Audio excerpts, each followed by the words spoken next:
प्यारे विद्यार्थियों, आज हम लोग देखेंगे भारतीय स्वतंत्रता आंदोलन में भारत छोड़ो आंदोलन ने अंग्रेजों को किस प्रकार से मजबूर कर दिया कि अंग्रेजों आप सभी को भारत छोड़ ही देना पड़ेगा। और वही ये गांधी जी है जिन्होंने यह सहयोग आंदोलन या फिर अन्य आंदोलन में हिंसा को स्वीकार नहीं करते थे, किंतु भारत छोड़ो आंदोलन में गांधी जी ने हिंसा को क्यों प्यार किए थे, क्यों स्वीकार किए थे। आज इन सारे मुद्दों को समझेंगे और यह भारत छोड़ो आंदोलन चैप्टर टॉपिक पूर्ण रूप से ग्रुप डी से लेकर यूपीएससी आईएएस तक का सारा कवर है इसमें, और एक ही क्लास में पूर्ण किया जाएगा। बारीकी से समझेंगे, कलम कॉपी लेकर बैठे। चलिए सबसे पहले समझते हैं कि भारत छोड़ो आंदोलन का कौन सा वजह था, क्या कारण था जिसके वजह से इस आंदोलन को प्रारंभ करना पड़ा। तो मित्रों, क्रिप्स मिशन, सैन्य व्यवहार, आर्थिक स्थिति और अन्य जो भी समझौता था, इन सभी से यह सफलता मिला। किनको?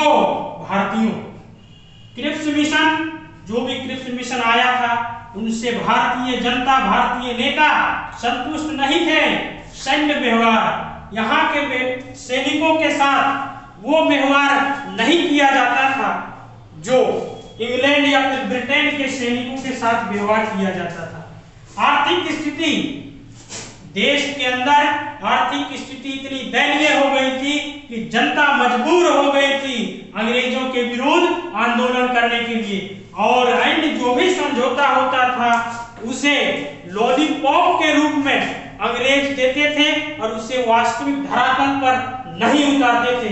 इन सभी कारण की वजह से भारत छोड़ो आंदोलन मजबूर होकर भारतीय नेताओं को करना पड़ा।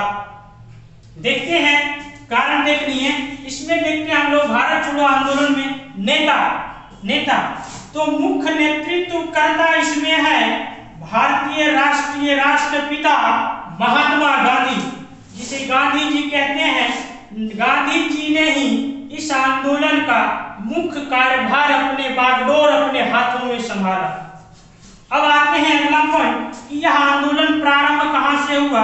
भारत छोड़ो आंदोलन 9 अगस्त ग्वालियर टैंक मैदान मुंबई से प्रारंभ होता है। किसी में 8 अगस्त लिखा रहता है, वो रात का सम्मेलन था इसीलिए वो 8 अगस्त भी रहता है। 9 अगस्त ग्वालियर टैंक मैदान मुंबई से यह आंदोलन प्रारंभ होता है। इस आंदोलन में जब प्रारंभ होता है तो यहाँ के जो भी मेन मुख्य नेतृत्वकर्ता नेता हैं उनको गिरफ्तार कर लिया जाता है। गिरफ्तार करके इन सभी नेताओं को विभिन्न स्थानों पर रखा जाता है ताकि भारत छोड़ो आंदोलन में आम लोगों की, आम जनता की सहभागिता कम से कम हो सके। इसलिए भारत छोड़ो आंदोलन के मेन नेतृत्वकर्ता को ही गिरफ्तार कर लिया जाता है। तो क्वेश्चन ये पूछा गया है कि गिरफ्तार करके इन नेताओं को कहां रखा गया था। चलिए देखते हैं। जब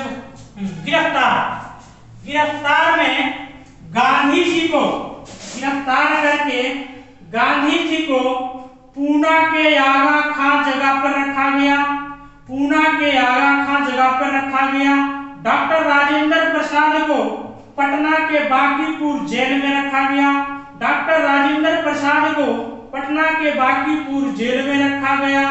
पंडित जवाहरलाल नेहरू को अहमदनगर के दुर्ग में रखा गया। पंडित जवाहरलाल नेहरू को अहमदनगर के दुर्ग में रखा गया। मौलाना आजाद को अहमदनगर के दुर्ग में रखा गया। इन सभी नेताओं को गिरफ्तार कर लेने के बाद भी अन्य नेता गण को भी गिरफ्तार कर लिया गया। जैसे सरोजिनी नायडू भी थी, इसमें उनको बांकीपुर पटना के जेल में रखा गया था। प्यारे विद्यार्थियों, भारत छोड़ो आंदोलन सम्मेलन हो रहा था तो गांधी जी ने कांग्रेस को इसमें शामिल होने के लिए निमंत्रण दिए थे। गांधी जी ने कांग्रेस को इसमें पूर्ण रूप से भागीदार के लिए आग्रह किए थे, किंतु कांग्रेस के लोग इस भारत छोड़ो आंदोलन को अस्वीकार कर दिए। इस भारत छोड़ो आंदोलन को अस्वीकार कर दिए। तब गांधी जी ने कहे थे कि कांग्रेस के सदस्य के लोगों, यदि आप सभी लोग आज अंग्रेजों को भगाने के लिए साथ नहीं देंगे, भारत छोड़ो आंदोलन में आप सहयोग नहीं करेंगे, तो मैं देश की बालू से ही कांग्रेस से बड़ा आंदोलन खड़ा कर दूंगा। देश के बालू से ही कांग्रेस से बड़ा आंदोलन खड़ा कर दूंगा। यह आंदोलन कोई कांग्रेस सदस्य के लिए नहीं, ये पूरी भारत की जनता की स्वतंत्रता की लड़ाई है। इसमें आप सभी लोगों को साथ देना होगा, अन्यथा देश की बालू से इस कांग्रेस की जितनी भी सदस्य संस्था होगी उससे बड़ी आंदोलन में खड़ा कर दूंगा। तब जाकर के गांधी जी इसी में कहे थे कि कांग्रेस साथ दे या ना दे, यह आंदोलन निश्चित रूप से धरातल पर उतरेगा। और इसी आंदोलन में गांधी जी ने ईश्वर या पैगंबर के रूप में कहा जाता है कि धारण करके बोले थे कि भारतीयों, अब अंग्रेजों को भागना पड़ेगा, और यदि अंग्रेज नहीं भागते हैं तो हम लोगों को भगाने के लिए मजबूर कर रही है और हम लोग इसे भगाते ही रहेंगे। और इसी में नारा दिए थे, करो या फिर मरो। मतलब हुआ कि अंग्रेजों को या तो भगा दो, या इस भगाने के स्थिति या परिस्थिति में जो भी समस्या आए, कुछ भी करने के लिए आप मजबूर हो जाओ।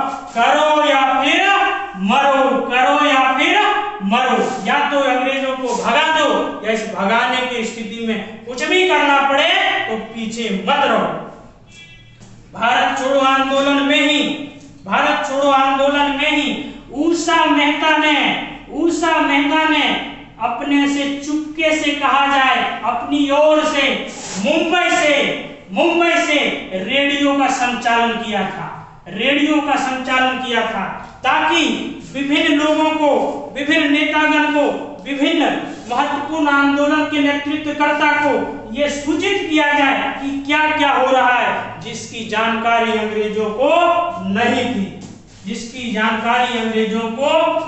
थी। इसी आंदोलन में, भारत छोड़ो आंदोलन में जब आंदोलन प्रारंभ हो जाता है तो भारत के विभिन्न जगहों पर विभिन्न सरकारें का गठन किया जाता है, जिसे कहा जाता है समानांतर सरकार का गठन। मतलब अंग्रेजी सरकार है, फिर भी हम अपनी ओर से एक सरकार बना रहे हैं, जिसे कहा जाता है समानांतर सरकार का गठन। और इसमें से बंगाल के क्षेत्र में तामलुक के नेतृत्व में सरकार का गठन किया गया, जो वहां की बंगाल की जनता तामलुक सरकार के अधीन कार्य करेगी, ना कि ब्रिटिश सरकार के अधीन। बलिया में चित्तू पांडे के नेतृत्व में सरकार का गठन किया गया, जिसमें बलिया की जनता चित्तू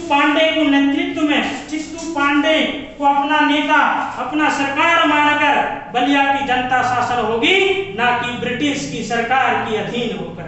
सतारा में नाना पाटिल और एक आदमी और है, जिसका नाम है वीवी चौहान।